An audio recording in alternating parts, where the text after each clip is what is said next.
Absolutely stunning. Welcome to my Starship Emporium, and what a week with the new Sentinels and their new ships. A wonderful type of fighter with some amazing configurations.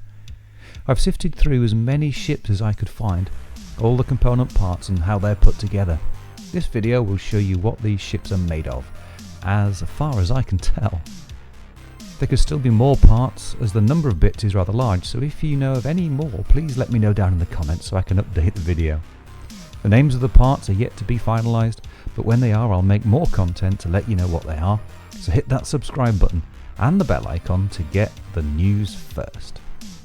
So let's start with the main body, the fuselage. It's a small and compact, rounded rectangle on which all the other parts are attached. It has a standard small cockpit and some little engines to the rear, with the main guns positioned either side. Nice and simple. There seems to be at least 4 types of cockpits at the front: standard or small, medium, wide and ultra wide. The central part can be blank, have a circle, triangle or V, or up to 3 spider eyes glowing on the front with a scanning red line. The ultra wide also has the lovely Cylon scanning line and can also have additional spider eyes on the outer areas. There is as well a special Y light that can be found, and it's got its own little surround. The main fuselage can also extend backwards with a set of tank tracks or double tank tracks for extra length. The ships have a lovely collection of wings and accoutrements. These make up the majority of the ship. There are 3 positions for the wings: top, middle or skirt, and bottom. On the top we've got 2 types of wings. First and the most stunning are the flip wings, with some great detailing and amazing animation. These are great fun and look really rather mean. Secondly, there are needle wings, the most abundant by far, made up from 3 component parts: central, forward and aft, and they always come in pairs, or all 3, but never by themselves. So the front 2, the aft 2, or all 3 together. They're positioned on either side of the ship, vertically, at an angle, or horizontally on the top. Sloping gaps at the front and the aft can be filled with extra pieces as well, making the front look like a knife, and it's being squared off at the back. When horizontal, they can be locked together to make a kind of hat, or split slightly, showing the fuselage underneath. The needles can also be slightly further forward, making them stick out a bit further, a kind of an overbite. Vertically, they can also be split or joined together to make a wing wall. The needle wings can also appear underneath, in the same way that they can be on the top, but upside down or even flipped. As for additions, there's a foreblade that can be added, along with stabilizer fins and antenna. The last addition that can appear on the top is the tank top, a large element that covers the rear half of the ship, giving it a tank or hauler look.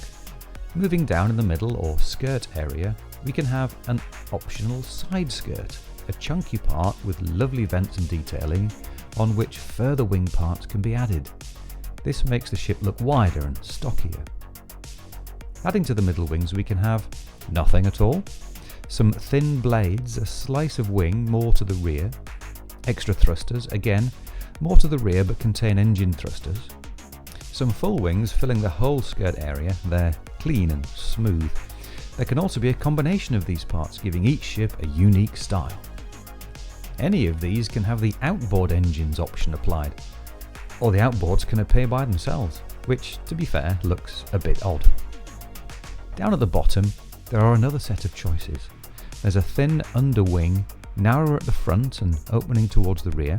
There's another thin wing with a shape reminiscent of an asp's head, and some underskirt thrusters, a set of thick under thrusters with thinner inner wings, lowering the centre of gravity of the ship. Again, you can also have nothing at all. When there's the needle wings down there, it can make for a really complex and beautiful ship. At the very bottom, we need some undercarriage. We've got 2 types: the more common thin legs that make the ship appear a little gnat-like, or we can find the chunky legs, heavy undercarriage that really makes the ship look hunkered down and bulky. They're nice though. That's every part I've found so far. There may be more, but with so many parts it makes for some amazingly varied ships. As for the colours, we now have some of the colours we've been asking for. That's black and a lovely dark purple. The colours are more vivid and bright as well. Along with these, we've got Sentinel Orange, Red, White, Blue, Green, Yellow, Light Red, Light Purple and Light Blue, and probably more. There's a whole heap of colours to choose from. No Man's Sky Interceptor is a great update for ship lovers, bringing an amazing array of new ships to the verse. I'm loving it, and I hope you are as well. Let me know what you think down in the comments, and also what your favourite Sentinel ship would look like. I'd like to thank you all for stopping by, and I'll see you next time.